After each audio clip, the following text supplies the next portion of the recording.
तो चलिए आगे बात करते हैं सप्लाई ऑफ मनी की। अब पैसा आता कहां से, सप्लाई कहां से आती है, कह रहा है supply of money is a stock concept, obviously, ठीक है चलो। It refers to the total stock of money, ठीक है, of all types held by the people of a country at a point of time, ठीक है। It's a total stock of money जो हमारे देशवासियों के पास है at any moment of time, any point of time. It is important to note that the supply of money does not include, क्या क्या इंक्लूड नहीं होता, stock of money held by the government, government के पास है तो नहीं होगा, ठीक है। Stock of money held by the banking system of the country, banks के पास है, वो भी इंक्लूड नहीं होगा, बिकॉज गवर्नमेंट, ठीक है, government and banks are the suppliers, ठीक है। Money held by the suppliers of money is never treated as, because government है वो सप्लाई करे, बैंक्स है सप्लाई करे, तो ये लोग इंक्लूड नहीं होंगे, ठीक है। Suppliers of money is never treated as a part of the supply of money in the country.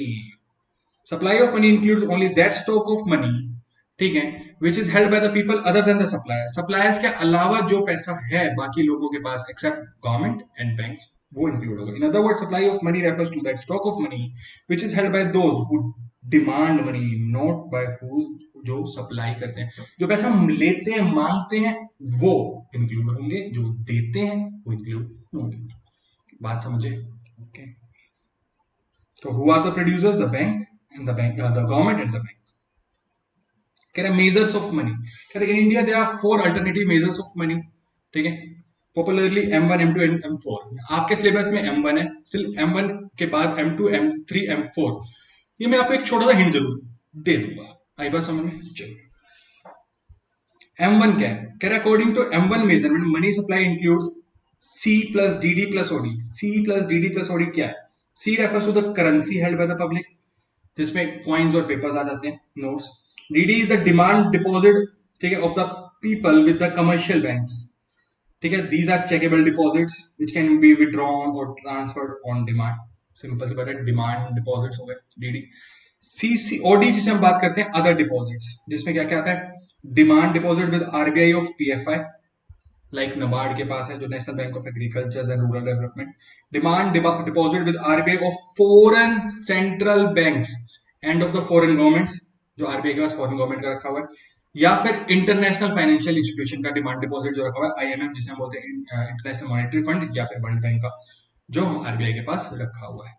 आई बात समझ में, समझे। 3 डिमांड डिपॉजिट, ओडी में 3 आ जाते हैं डिमांड डिपॉजिट, जो RBI का, PFI इसका है, नबार्ड का है, RBI का जो फॉरेन सेंट्रल बैंक्स का है, या फॉरेनर्स का है, या फॉरेन गवर्नमेंट्स का, या फिर IMF और वर्ल्ड बैंक का, वो आ जाते हैं इसमें।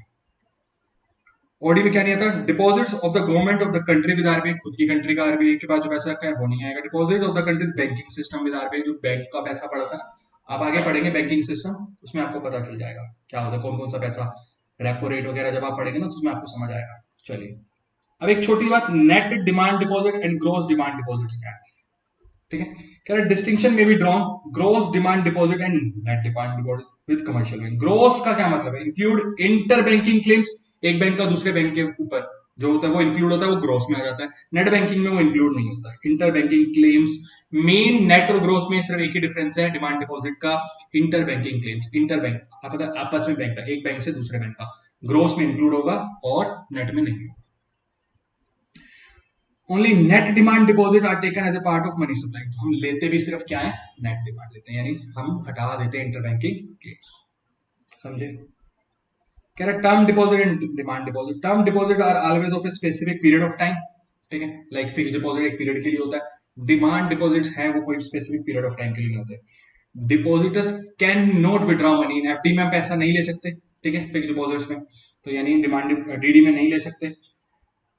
Money in demand deposits can be withdrawn as and when needed, demand में कभी भी ले सकते हैं एंड टर्म में हम कभी भी नहीं ले सकते, यही बात समझ में, ठीक है। तो टर्म डिपॉजिट कहते हैं, चेकेबल डिपॉजिट्स भी नहीं है, depositors can not sign a cheque against this deposit, but demand deposit तो चेकेबल डिपॉजिट्स होते हैं, हमें पता ही है। Saving account deposits, current account deposits, ये सब क्या है, डिमांड डिपॉजिट्स, ठीक है। नोट ऑफ क्वेश्चन, कह रहा है in the context of M1 measurement of money only demand deposits are considered as a part of money supply, term को इंक्लूड नहीं करते, ठीक है, सिंपल सी बात। तो measures of supply of money में भी हम देख लेते हैं। Currency with public, currency depositors और demand deposits of the people with commercial banks और अदर डिपॉजिट विद आरबीआई।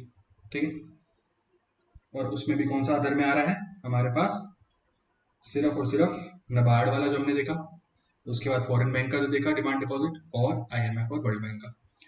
आपने पूछा था सर ये M1 M2 M3 और M4 भी आप बता देते हैं। हाँ जी बता देते हैं। M2 is equal to M1 plus एक ही चीज होगी, डिपॉजिट विद पोस्ट ऑफिस। ठीक है, post office saving bank account,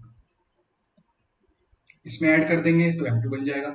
M3 में क्या होगा sir, M1 plus net time deposit with commercial bank, time deposit with commercial bank. ठीक है, आपके सिलेबस में नहीं है इसमें ज्यादा नहीं, मैं एक हिंट दिया मैंने आपको। ठीक है, और M4 क्या होगा, M3 plus total this plus total deposits with post office, post office के साथ जो आई बस सिंपल, आपको बस इतना ही देखना है, इससे ज्यादा कुछ नहीं। अब हु सप्लाइज मनी तो आपको पता ही है, suppliers of money include central bank of the country RBI, commercial banks and the government. In India, RBI is the principal supplier of money. RBI issues currency on the basis of minimum reserve system.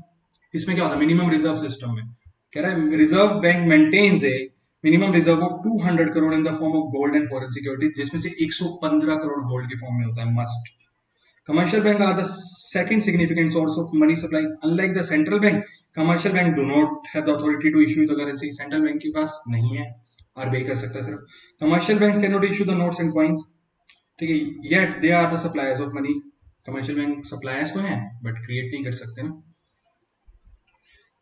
These deposits serve as a supply of money because they are checkable deposits. यहाँ checkable deposits आते हैं। People can withdraw or transfer money by writing checks. Obviously कर सकते हैं, तो इसलिए।